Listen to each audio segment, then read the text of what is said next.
Hello everyone, मेरा नाम नितेश शाह है और आज मैं आप सबके सामने आया हूँ एक ज़बरदस्त नई प्रेजेंटेशन लेके जिसका नाम है how to create an extra stream of income in this crisis.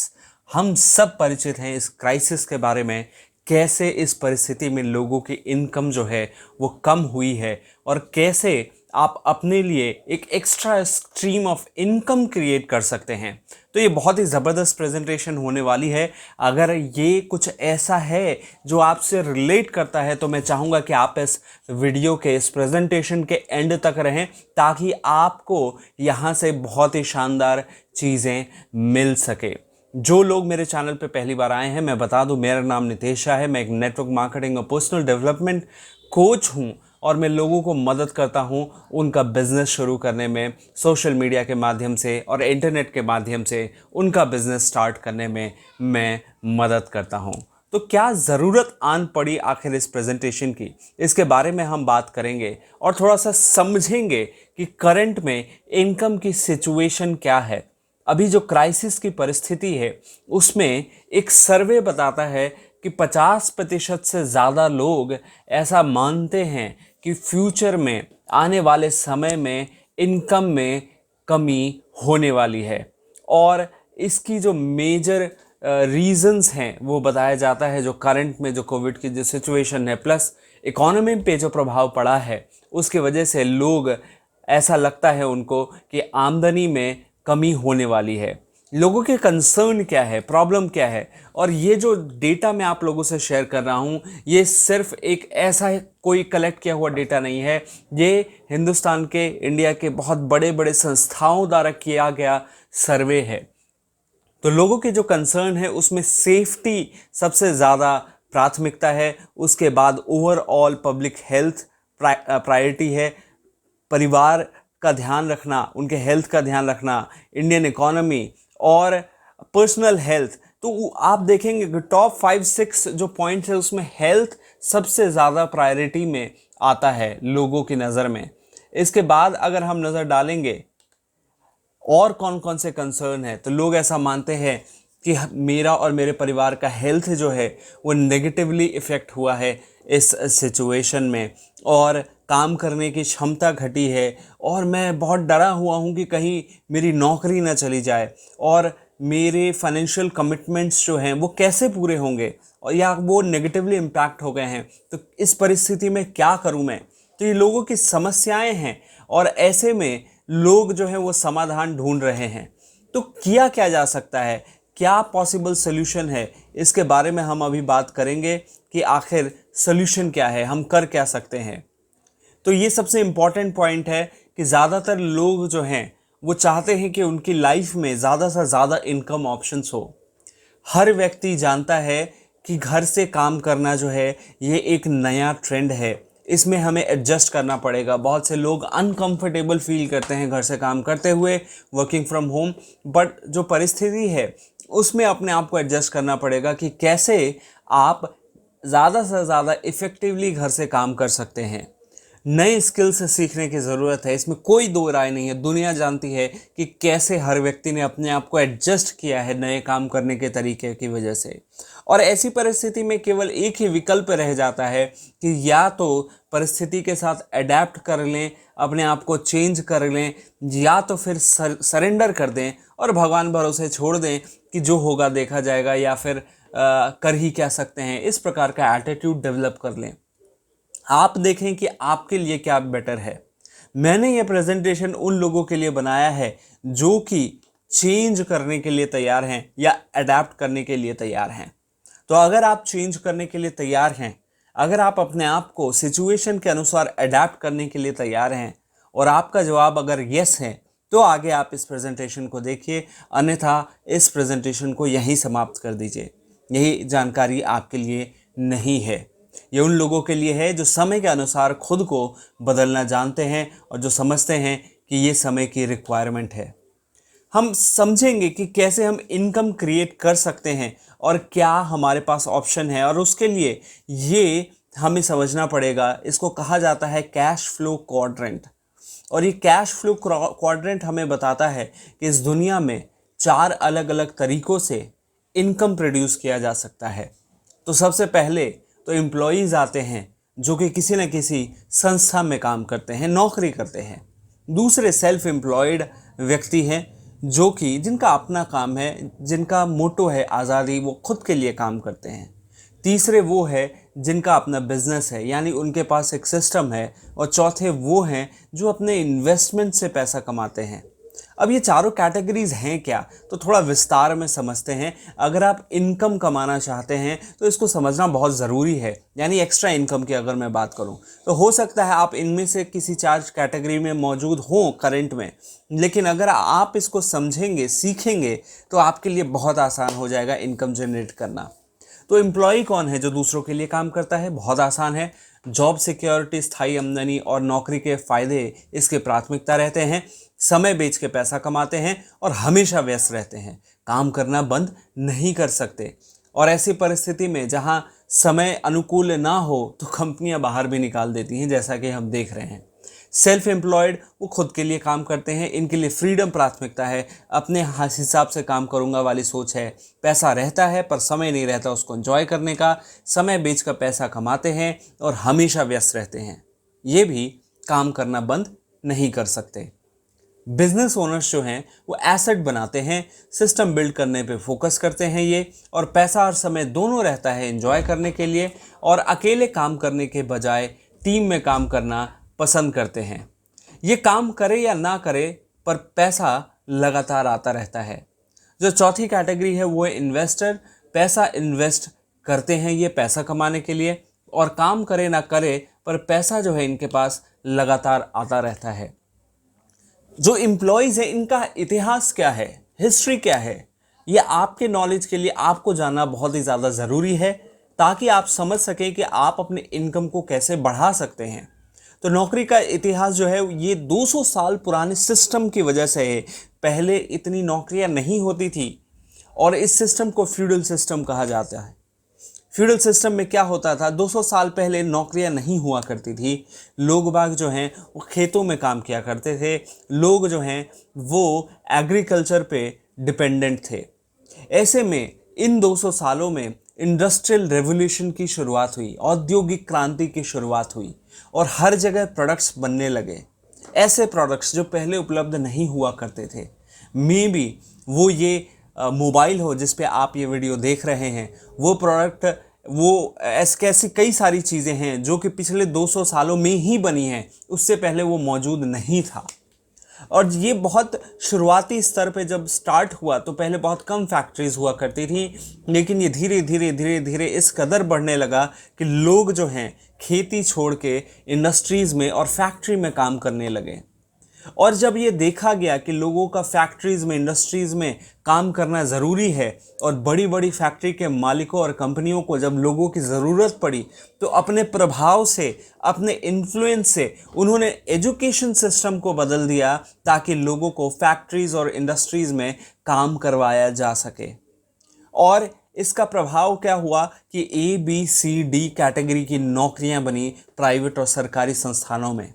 और आज का जो हमारा एजुकेशन सिस्टम अगर आप देखेंगे वो प्राइमरली इसी पे बेस्ड है, जहाँ पे कि लोगों को केवल नौकरी करने लायक बनाया जाता है, उसकी अपनी सोच नहीं रहती, उसको नौकर बनाए रखने के लिए आज का जो एजुकेशन सिस्टम है वो सिखाता है।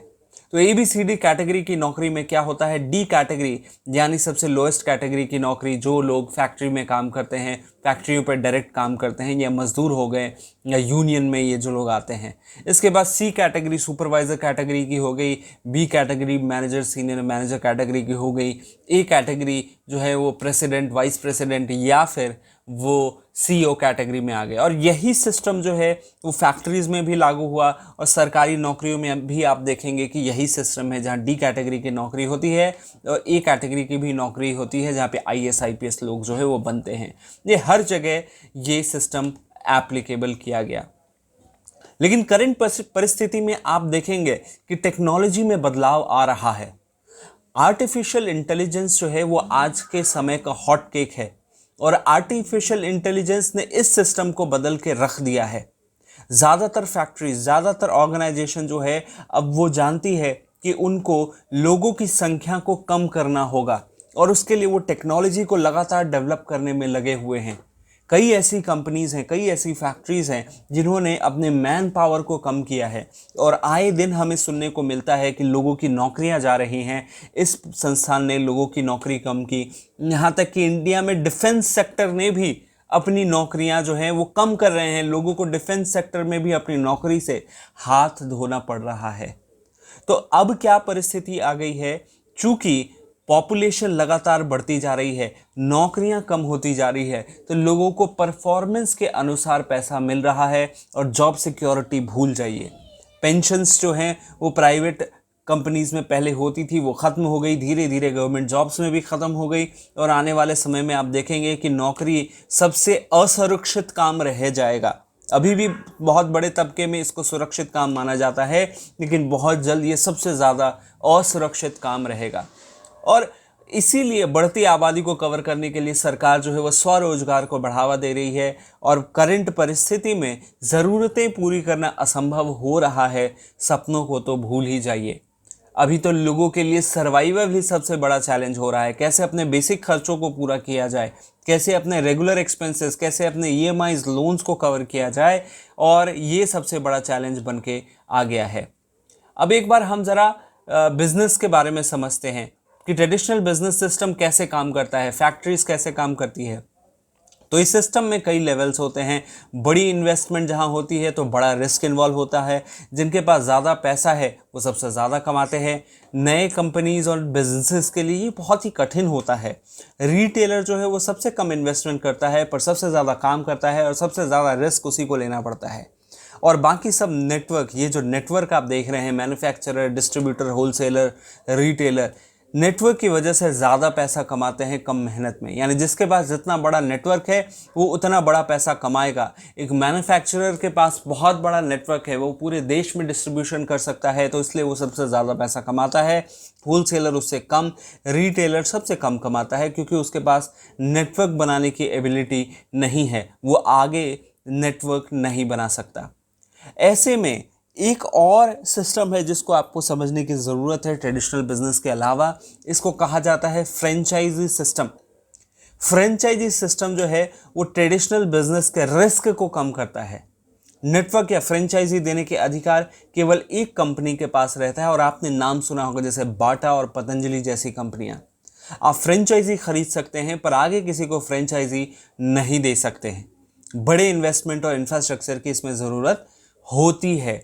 तो इसमें क्या होता है कि आप जो है वो फ्रेंचाइजी दे सकते हैं, ब्रांड पहले से पॉपुलर है तो सेल की चिंता नहीं करनी होती। लेकिन जो व्यक्ति फ्रेंचाइजी खरीदता है उसके पास राइट्स नहीं होते कि वो आगे फ्रेंचाइजी दे सके, और डेफिनेटली आपको एक बड़ी इन्वेस्टमेंट की ज़रूरत होती है। बाटा पतंजलि डिसाइड करते हैं कि अगर आपके पास इतना पैसा हो, अगर आपके पास अच्छी लोकेशन है, तभी आपको फ्रेंचाइजी देंगे। तो आम आदमी की पहुंच से ये थोड़ा दूर होता है, लेकिन ये इफ़ेक्टिव है और बहुत अच्छा पैसा कमा के देता है उन लोगों को जो फ्रेंचाइजी सिस्टम बिल्ड करते हैं।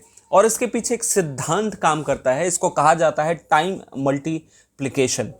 और इस सिद्धांत को समझाने के लिए एक बड़ा ही साधारण सा एग्जाम्पल लिया है, एक फैक्ट्री का उदाहरण लिया है जहाँ पे कि 2000 मजदूर या एम्प्लॉयज़ काम करते हैं। अगर वो 50 रुपये प्रति घंटे के हिसाब से काम करते हैं, 9 घंटे काम करते हैं, जिसमें से कि 7 घंटे जो है वो अब उसका पैसा उनको मिलता है, 1 घंटे का पैसा जो है वो मालिक को मिलता है, और 1 घंटे के लिए वो ब्रेक लेते हैं जहाँ पे कि वो खाना खाते हैं या दूसरी चीज़ें करते हैं। तो ये सिस्टम हर जगह लागू होता है, जहाँ 7 घंटे के हिसाब से अगर आप कैलकुलेट करेंगे तो 10,500 उस एम्प्लॉई को मिल जाता है। 1 घंटे के हिसाब से अगर आप देखेंगे तो आपको पता चलेगा, अगर 2000 एम्प्लॉयज़ हैं उस फैक्ट्री में, तो उस फैक्ट्री का मालिक एक दिन में 2000 घंटे ऐसे कमा लेता है। एक बार एम्प्लॉय की कैलकुलेशन देखते हैं, अगर वो इसी प्रकार काम करता है तो एक महीने में 2880 घंटे वो काम करता है, और पूरे जीवन काल में अगर वो 40 साल लगातार भी काम करता है तो 1,15,200 घंटे पूरे जीवन काल में वो काम करता है। अब इसी कैलकुलेशन के हिसाब से देखें फैक्ट्री ओनर के पास क्या जाता है, तो आप देखेंगे कि 2000 घंटे प्रतिदिन के हिसाब से एक दिन में 2000 घंटे कमाएं, और अगर इसी को उस व्यक्ति ने लागू रखा, अगर फैक्ट्री लगातार चलती रही 2 महीने तक, तो 2 महीने में ही व्यक्ति 1,20,000 घंटे कमा लेगा जो कि एक एम्प्लॉय पूरे जीवन काल में कमा पाता है। सो आप अंदाज़ा लगा सकते हैं कि क्यों फैक्ट्री के जो मालिक हैं वो एक एम्प्लॉय से कई ज़्यादा गुना पैसा कमा पाते हैं, लेकिन एक एम्प्लॉय जो है वो जीवन भर पैसा कमाने की जद्दोजहद में लगा रहता है लेकिन पैसा नहीं कमा पाता। तो अगर फैक्ट्री ओनर को चाहिए कि वो और पैसे कमाए तो उसको और फैक्ट्री अगर वो लगाएगा तो उसकी आमदनी में जो है वो बढ़ोतरी होगी। अब इसके बाद हम बात करेंगे कि एक साधारण व्यक्ति कैसे अपने टाइम को मल्टीप्लाई करे। तो इसको समझने के लिए आपको समझना पड़ेगा कि केवल बिजनेस में ही ऐसा संभव है। आपको अगर अपने टाइम को मल्टीप्लाई करना है तो ऐसा केवल बिजनेस में ही संभव है। और दुनिया भर के बड़े बड़े जो फाइनेंशियल एडवाइजर्स हैं वो बताते हैं कि अगर आपको वेल्थ कमाना है, बड़ा पैसा कमाना हो, आपको अपने सोच में परिवर्तन लाना होगा और आपको बिजनेस करना होगा। और बिजनेस करने के बाद ही, अगर आप नौकरी में हैं कोई दिक्कत नहीं है, आपको ऐसा ऑप्शन ढूंढना होगा जहां आप पार्ट टाइम में कोई बिजनेस शुरू करें और धीरे धीरे वहां से आप वेल्थ बिल्डिंग की तरफ बढ़ें। ये सबसे आसान तरीका है। आप पैसा बचा के या पैसा इन्वेस्ट करके डायरेक्टली आप बड़ा पैसा नहीं कमा सकते। आपको पहले बिजनेस क्रिएट करना होगा और बिजनेस से जो पैसा आएगा उसको आप इन्वेस्ट कर सकते हैं। और हमने अभी क्या सीखा कि ट्रेडिशनल बिजनेस और फ्रेंचाइजी बिजनेस में बड़ा कैपिटल और रिस्क इन्वॉल्व होता है। फ्रेंचाइजी सिस्टम में बहुत ह्यूज कॉस्ट होता है। तो ऐसे में दुनिया के बड़े बड़े फाइनेंशियल एडवाइजर्स जो हैं उनमें सबसे अव्वल दर्जे पे एक व्यक्ति आते हैं, इनका नाम है जॉन सेस्टीना। इन्होंने दुनिया भर के 32,000 अलग अलग बिजनेसेस को रिव्यू किया और उनको स्टडी करने के बाद इन सब में इनको सबसे बेहतरीन बिजनेस मॉडल लगा network marketing business model. Network marketing business model इनको सबसे शानदार लगा। आपको ओपन रहना है इसको समझने के लिए और आप नई पॉसिबिलिटीज़ की तरफ आगे बढ़ेंगे अगर आप इसको समझते हैं। लेकिन सवाल यह है कि आखिर नेटवर्क मार्केटिंग है क्या? आपको दुनिया ने जो बताया है यह वास्तव में ये जो है, हो सकता है इसमें ज़मीन आसमान का अंतर हो, तो इस प्रेजेंटेशन के आखिर तक जुड़े रहें आप। ये एक ऐसी इंडस्ट्री है जिस पे कई किताबें लिखी जा चुकी है। दुनिया भर के महान लोगों ने इस पे किताबें लिखी हैं। Stephen R Covey, doctor Ujjwal Patni, Robert T Kiyosaki और डोनाल्ड ट्रंप जैसे लोगों ने इस इंडस्ट्री को रेकमेंड किया है कि आने वाले समय में ये सबसे बेहतरीन इंडस्ट्री होने वाली है। ये आम आदमी के लिए सबसे बेहतरीन सिस्टम है जिसके थ्रू वो वेल्थ क्रिएट कर सकता है। पैसा बनाने के लिए नेटवर्क मार्केटिंग बिजनेस मॉडल जो है वो सबसे शानदार बिजनेस मॉडल है। और अगर आप डेटा ओरिएंटेड व्यक्ति हैं, आप ऐसे व्यक्ति हैं जो कि कहते हैं कि नहीं मुझे और जानकारी दो, तो गूगल आपके पास एक टूल है। गूगल पे जाएं और एक रिपोर्ट है फिक्की और पीएलआर की 2017-18 और फिक्की और केपीएमजी की 2015-16 और डायरेक्ट सेलिंग गाइडलाइंस आपको मिलेंगी consumeraffairs.in पे।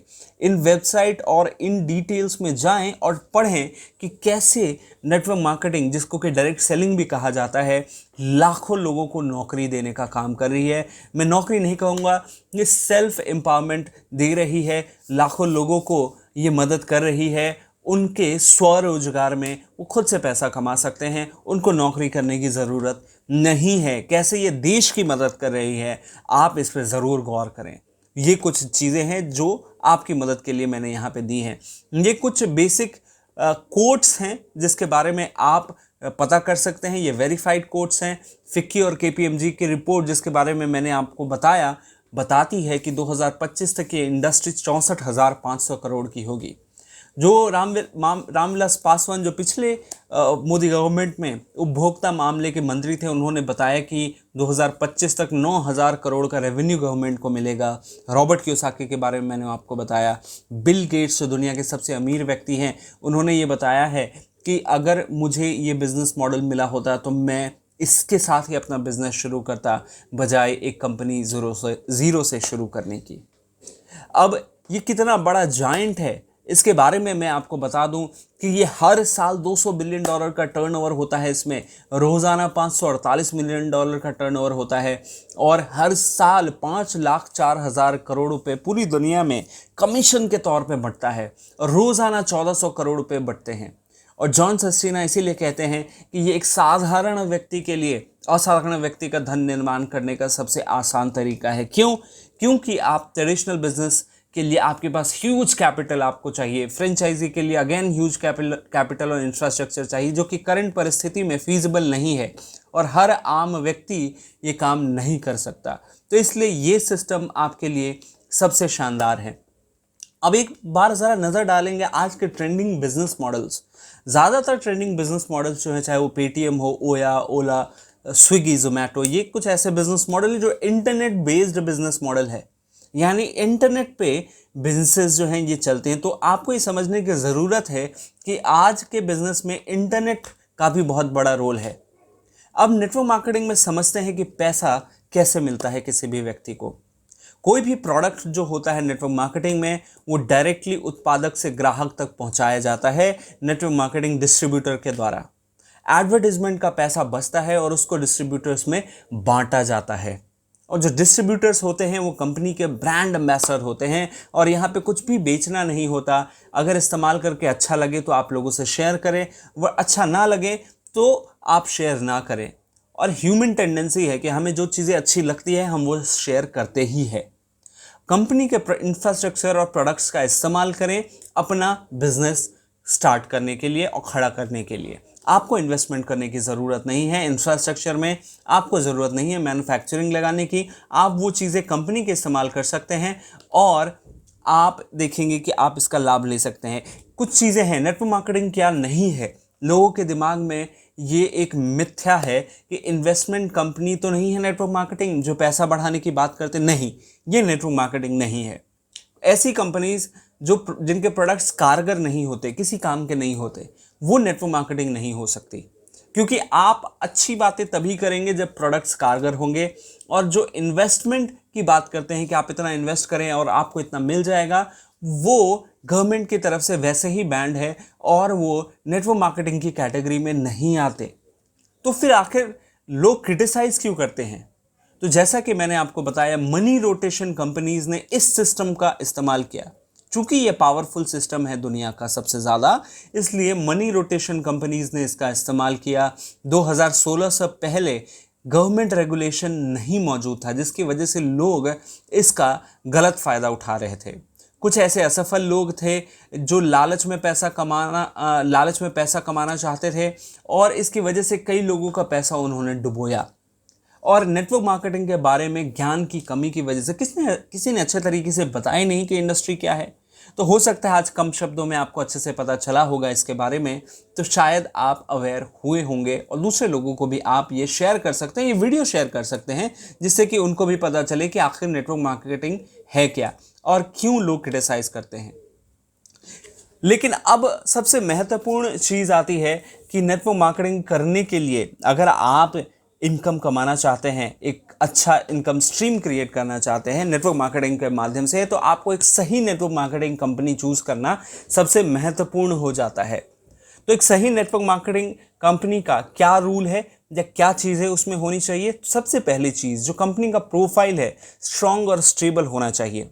आज के ज़माने में आप केवल लोगों के कहे हुए बातों पे ना जाएं, वेरीफाई करें कि कंपनी का प्रोफाइल कितना स्ट्रांग है, स्टेबल है और कितना टिकाऊ है।